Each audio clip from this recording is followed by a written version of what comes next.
Assalamualaikum. I am Dr. Nas, and again we are here with the remaining topic of HFrEF. Specifically, we are discussing here the heart failure with reduced ejection fraction, but obviously we are covering as a heart failure as a whole. So we will discuss all the things which are related to the heart failure. So now we have to discuss about the actually management of the heart failure. Management of the heart failure.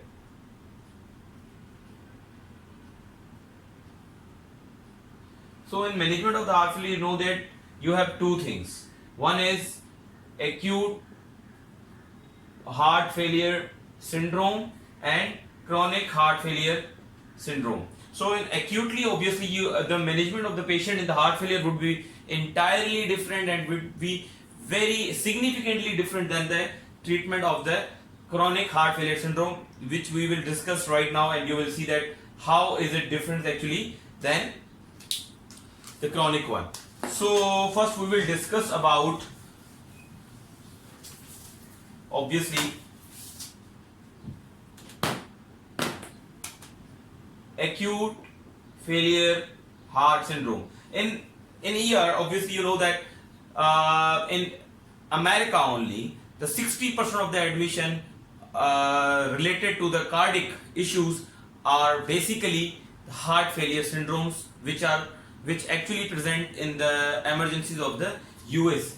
It is not only in the US, but obviously it is in all over the world. The heart failure syndromes are the most common presentation, or the cardiac issues which are mostly seen in the cardiac emergencies. Okay, so in acute heart failure syndrome, first of all you need to evaluate the cause of the trigger of the heart failure, because obviously your patient would not be, sometimes your patient may present with the acute heart failure syndrome with normal EF, and sometimes it may present with any other non-cardiac causes, but obviously those cases would be not in majority, but they would be in the very less number in your cardiac emergencies. Now here we will discuss those patients, obviously these both patients, but obviously we emphasize those patients who are actually on the medical therapy and they remain stable on their medical therapy, but now they are presenting to the ER with acute pulmonary edema, with acute flash edema. So we have to rule out, and we have to probe that cause or the trigger factor actually. Trigger factor. So what are the most common factor which actually triggered the acute pulmonary edema or acute event in the heart failure syndrome is your non-compliance of the medications and non-compliance of the salt and water intake. Sometimes your patient become non-compliant to the medication and salt and water intake, so they present to you with acute heart failure syndromes. Okay, so first is obviously non-compliance. Second, any event which actually cause the acute failure, acute edema, pulmonary edema, that might be hypertensive crisis, arrhythmias, ischemia. Okay, and what other causes could be, that would be the obviously infection, most commonly obviously the lower respiratory tract infection such as the community acquired pneumonia or hospital acquired pneumonias, and UTIs and other infections as well. Sometimes your patient may present to you with acute heart failure syndrome in sepsis. So in that condition your patient would be in the mixed shocks, sort of the cardiogenic shock plus septic shock. So you have to treat it accordingly. So obviously infection is another trigger factor for acute heart failure syndromes. What else we have here? The drugs which actually worsens the heart failure. These are the drugs which actually causes what?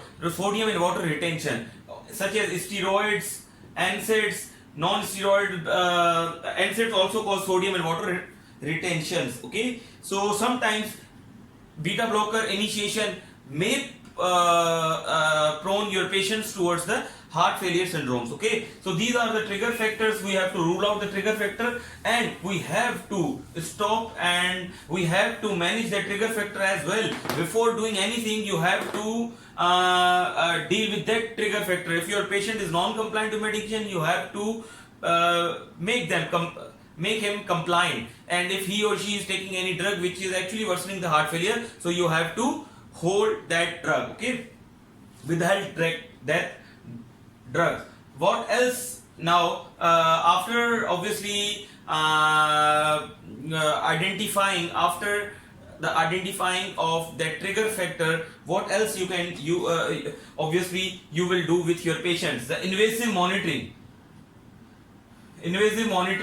of your patients, because in earlier days we were doing the invasive monitoring of the heart failure patients with the most of the time with right heart cath, with the right catheter. Okay, so but nowadays escape trial told us that if you will do the invasive monitoring in your patient with the right heart cath hemodynamics, it won't give you any mortality benefit, yes, but it would help you to treat your patients more efficiently, but it has no any mortality benefit. So it is not recommended by the American Heart Association to use this invasive monitoring or use the right heart catheters for the management of the heart failure. So escape trial, but it also told us about the definition of the heart failure. In your heart failure, obviously there would always be more than 16 pulmonary catheter wage pressure in the heart failure patient, and plus the cardiac index would be less than 2. So we already have discussed all these things in the discussion or the topic of the cardiogenic shock. So I would refer you, if you actually want to learn about the cardiogenic shock, you will get a better explanation with all pathophysiology and all these things in my lecture of cardiogenic shock. So here just you remember that escape trial told us about the cardiogenic shock and the parameter of the cardiogenic shock, because obviously in the cardiogenic shock your patient would be in the heart failure because of obviously cardiogenic shock. So the cardiac index would be less than, and pulmonary catheter wage pressure more than 16. Escape actually told us about the definition. Escape used this definition of cardiogenic shock in his trials. Now what else we can do with the this was the right heart cath actually. What about the left heart cath or arterial monitoring, such as invasive BP monitoring? Yes, you have to check the invasive, you have to do the IA invasive arterial BP monitoring for your patients, because that is not that invasive. You just have to put an arterial line in the any small artery, or you will get the exact BP monitoring with your patients on heart failure therapy, because it would make you more efficient to manage the heart failure. Because in the heart failure, in the low, because in acute heart failure syndrome your patient would be in the cardiogenic shock, you have to give so many inotropes and all these things to manage the heart failure. So it would actually guide you when to stop or how you will titrate your inotropic and the vasopressor supports in the acute heart failure syndromes. What else you can do after invasive monitoring? You can now the oxygen therapy. Obviously, you know that in acute pulmonary edema, in the patient of acute heart failure syndrome, patient would be in acute pulmonary edema. So in acute pulmonary edema, your patient needs oxygen. Obviously, if your patient has a labored breathing or respiratory rate is more than 28 or 25, then it means that your patient would have a normal saturation on the sets, peripheral saturations, but most of the time your patient needs some support or something to support him or her for their labored breathing. So initially in early days, CPAP was the intervention of choice in the management of acute heart failure syndromes, but now the data present in the registry told us that BiPAP, okay, BiPAP is intervention of choice in the acute heart failure syndrome for the oxygenation, or those patients who actually need something for their or if they need something for their oxygen therapy. Okay, and what is BiPAP actually? CPAP is actually continuous positive airway pressure. You are just giving a continuous with the positive airway pressure on a continuous mode. But in BiPAP you would have two things: inspiratory positive airway pressure and expiratory positive airway pressure. So you have to set your BiPAP according to the two things: inspiratory positive airway pressure and expiratory positive airway pressure. So here the expiratory positive airway pressure is actually peak and expiratory pressure, which is actually the setting of the ventilators, which you obviously if you have worked in the intensive cares or coronary care units, then you would be very familiar with the PEEP. Okay, here, so just for the understanding, remember that BiPAP is the intervention of choice according to the data, according to the latest data in the heart failure syndromes. Okay, after BiPAPs, now you have to give the IV drugs. What IV drugs you can give? Obviously nitrates. Why? Because nitrates decrease preload, it is venodilators, and it decreases afterload, and it is arteriodilators. So IV nitrates are drug of choice if your patients are not in cardiogenic shock.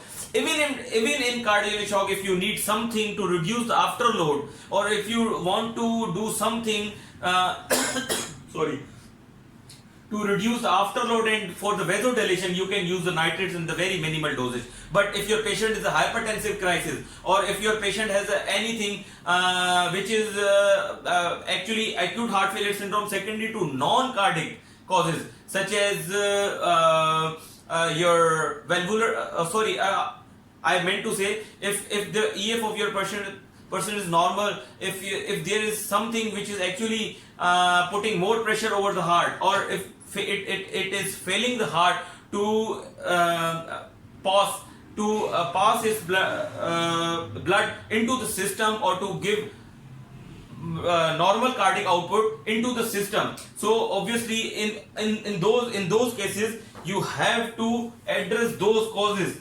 those things, such as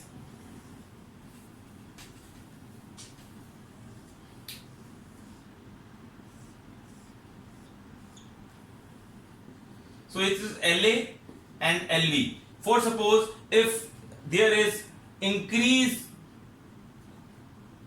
afterload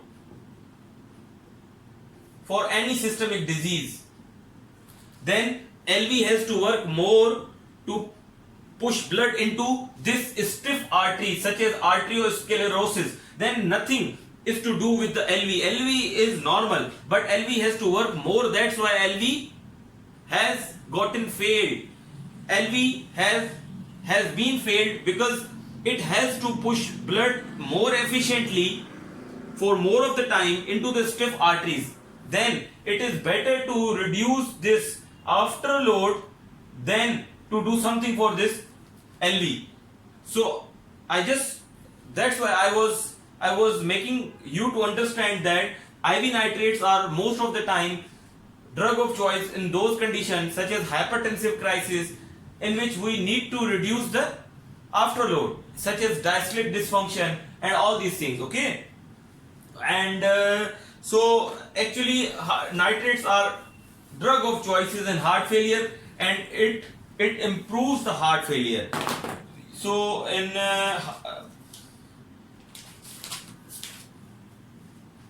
you can use IV nitrates. In IV nitrates you have isosorbide nitrates, glycerin trinitrate, glycerin GTA, and in oral obviously you have a mononitrate, dinitrate and trinitrates. Okay, so most of the time in acute condition we have to use the IV nitrates, but obviously the contraindication of the IV nitrates remains same. The usage of the phosphodiesterase inhibitor such as the Viagra, which is the sildenafil within 24 hours and tadalafil within 48 hours. What else we can do here? Oh yes, and there is a trial which actually showed that Ascent trial, Ascent HF trial is trial on IV nitrates, which concludes that the usage of nitrates in heart failure patient gives it actually decreases the hospitalization, decreases the morbidity in the patient, improves the quality of life of the patient, and it actually gives the speedy recovery of the patient from the heart failure, acute heart failure. But it has not explained the mortality benefit in the heart failure patients. That's why Ascent HF trial told us that there is no mortality benefit of that usage of the IV nitrates in your acute heart failure syndrome patients, but it would give the speedy recovery and the speedy improvement in heart failure patient. What else you can do for your patients in the acute heart failure? In acute heart failure, second thing is obviously after IV nitrate, you have a IV diuretics, and obviously in IV diuretics, the most cost effective and the most common diuretic is furosemide, which is loop diuretic. Okay, loop diuretic. So now the thing is that how much diuretic we have to give in our patient in the IV form in ER, in acute presentation, in acute heart failure syndrome. Then dose trial told us that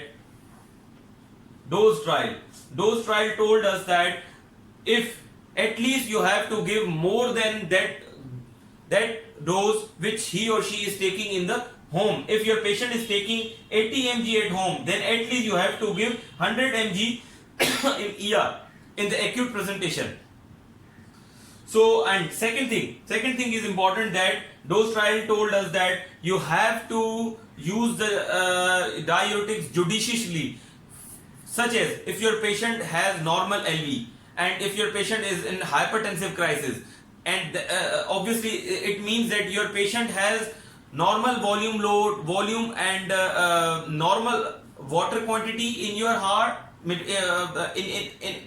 your body. It means your patient is euvolumic with normal sodium content in the body. So if you will give excess of diuretics to these patients, then obviously what you are doing, actually you are doing nothing but you are excreting out the water and the sodium from the patient. Then these patients would become obviously dehydrated, and they have to face pre-renal AKI, acute kidney injury, because of decreased water and sodium content in their body. So if your patient is not diagnosed case of the heart failure reduced ejection fraction, it means that your patient does not need high doses of diuretics. Then you have to use the diuretics judiciously, such as hypertensive crisis. In hypertensive crisis, there is an increased afterload. Because of the increased afterload, your heart has actually become failed. Okay, your heart has become actually failed just because of increased afterload. Then despite of giving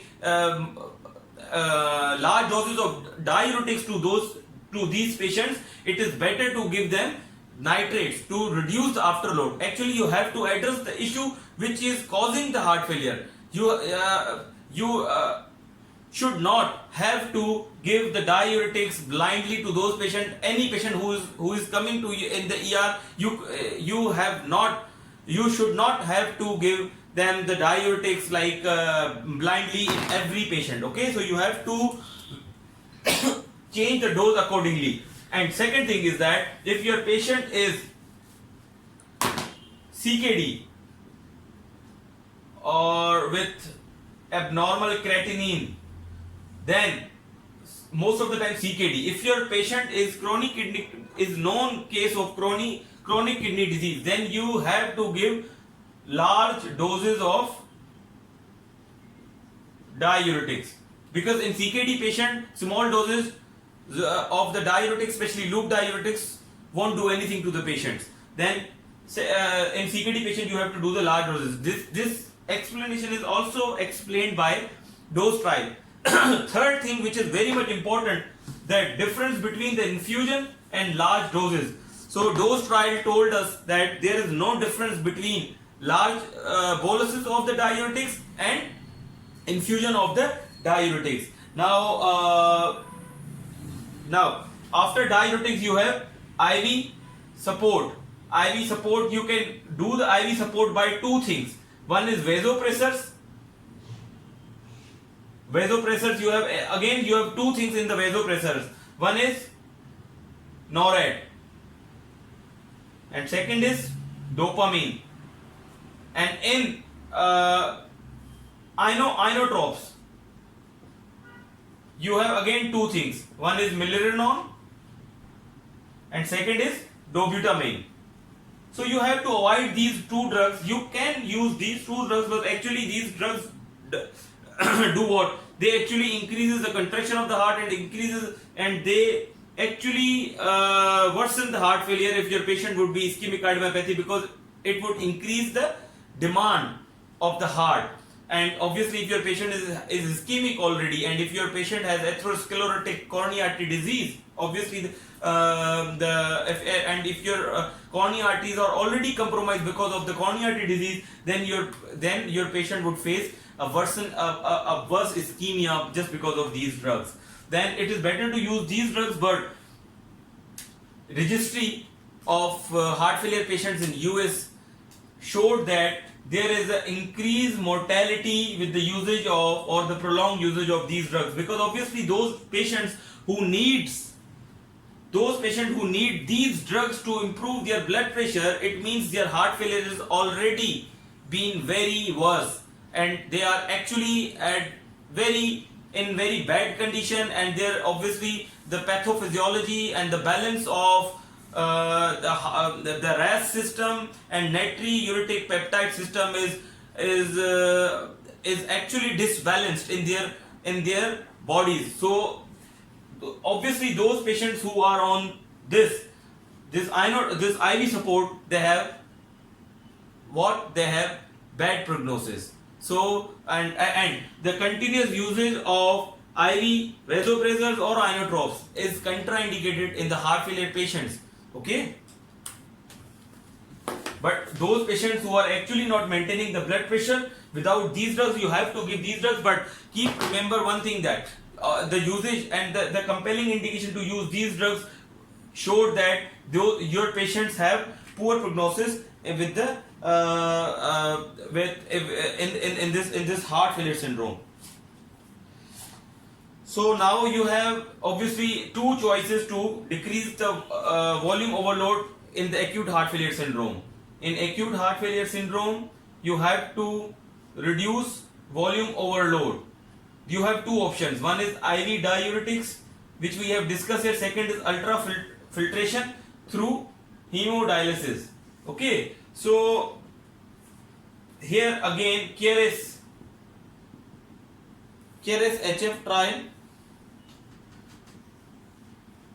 told that there is no mortality benefit usage of with the routine use of ultrafiltration for volume overload. If you are using ultrafiltration just to decrease the volume overload in your patients, then CARES HF trial actually denied it, and it actually denied the usage of the ultrafiltration for the volume overload in the acute heart failure syndrome. So it actually told us that it is better to use IV diuretics. If your patients are refractory to IV diuretics, then you have to do what? You have to do the ultrafiltration.